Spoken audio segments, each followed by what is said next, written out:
Well, the Wisconsin Badgers are on a pretty good roll right now. 4 wins in their last 5 games. They just swept Arizona State at LeBron Arena 4-0 and 5-2, and now they resume Big Ten play this weekend at Penn State. I'm Brian Posick. Stick around. Head coach Tony Granato joins us next on the Badger Hockey Digest.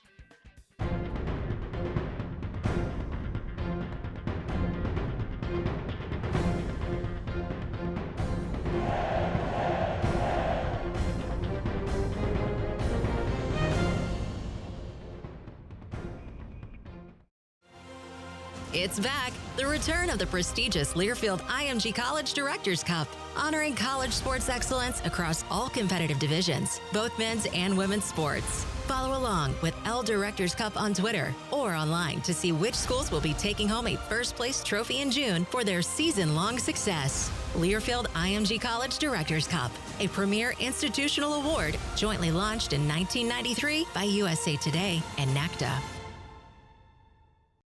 Finds Vorlicki. By Pelton Bice. Back to Vorlicki. He'll shoot one. He scores!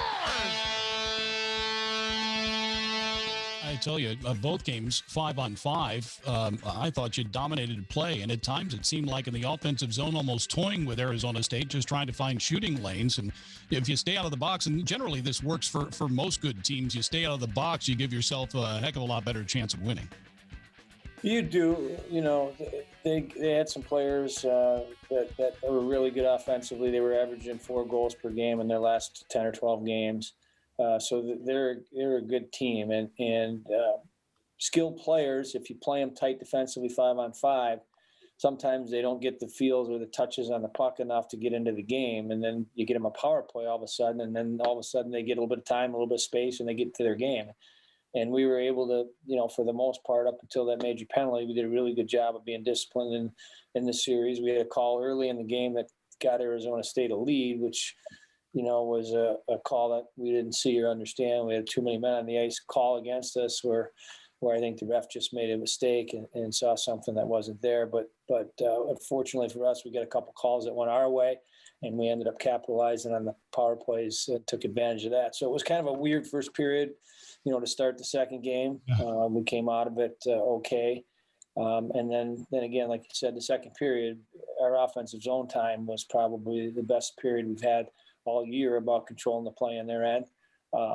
And like I said earlier, I think we got a little bit fancy. It was a little bit too easy for us as far as being able to make plays in the offensive zone. And instead of shooting pucks when we had opportunities to, we tried one more pass or one more little, you know, fancy play. And you know, because of that, we weren't able to put them away there. So there were lots of great things to be excited about. I think the message, you know, for us at the end of the game was we were proud of how the weekend went, especially because, you know, we did have a chip on our shoulder from, you know, the previous series against Arizona State when we played with, you know, a short team or short bench.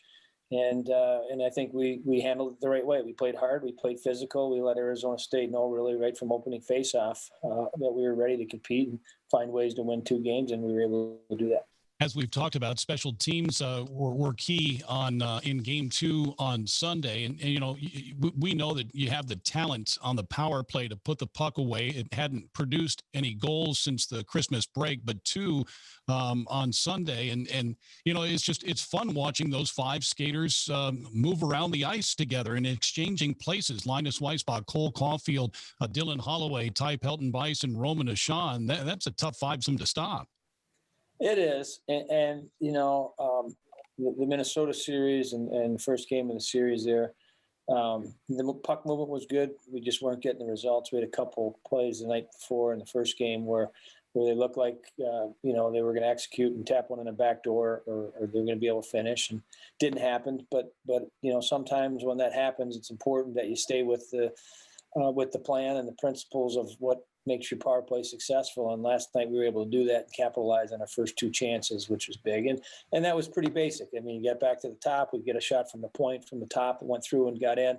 And then the next one, we went cross seam. We went, you know, Holloway cross seam all the way over to Cole. And as soon as it went on Cole's stick, it was in the back of the net. So we were able to execute. And I think we became more aggressive shooters and stopped the fancy stuff. And I think when power play struggles for numbers, if you can get back to just the mentality of, hey, if we get a chance to shoot it, it's coming to the net. That mentality generally gets your power play up and running and going again. Wisconsin in second place in the Big Ten, 8 points behind Minnesota, but has 2 games in hand on the Golden Gophers, who got swept at home by Notre Dame this past weekend. Penn State at home this past weekend swept Michigan State. The Nittany Lions have won 7 of their last 9 after an 0-5 start. Guy Gadowski had to replace a boatload of talent that had graduated from a year ago, and it seems to have the team playing pretty well right now. Tony Granado's Badgers go to State College to resume Big Ten play this weekend, and we know what Penn State's all about. They come off the bench and shoot the puck. Actually, they're on the bench and they shoot the puck. They average about 40 plus shots on goal per game. They're not scoring as much as we've seen in the past. They're a little bit better defensively as well, and you know what it's like playing at Pagula Ice Arena. This is going to be a challenge on Thursday and Friday. Absolutely, and you just said that the statistics in their past 9 games have been really solid. So they're playing as well as anybody. They skate well. They had the tough start. We beat them twice in our building. They lost a couple to Minnesota before they got here. So they jumped into the Big Ten schedule and had 2 tough road matches and didn't come out well. But they went home. They regrouped. They buckled down defensively. I think they're getting better goaltending. I think the first couple of weeks their goaltending wasn't great, but there's a couple kids back there that are really good goalies that have gotten a little rhythm going now. And like you said, they have an identity to them. They skate, and offensively, they are as aggressive shooters as you'll see anywhere in hockey. So, they cross center ice and expect the puck to be delivered to your net. So we'll have to be sharp defensively on how we go back for pucks and return pucks. And what we would like to do is establish a forecheck similar to the way we did against Arizona State, make them have to play in D zone, and don't allow them to open the game up where they slingshot guys out of their end. Frequently they go board to board coming out of their end with wide speed. They try to spread the rink out as fast as they can. So they're good at it, and we'll have to be sharp. We'll have to watch some video on it because it's something a little bit different than we've seen all year. They never really got their game going when they were here in Madison because we got leads, and it'll be a challenge for us. Well, the Badgers in second place in the Big Ten and try to move up the standings. They're in State College to play Penn State Thursday and Friday. Both games start at 5 o'clock with pregame coverage at 4:30 on the Badgers Sports Network. There's no television this weekend, but you can watch it on BTN+. For Tony Granado and Jay Williams, Paul Capobianco as well, I'm Brian Posick. Thanks for watching the Badger Hockey Digest.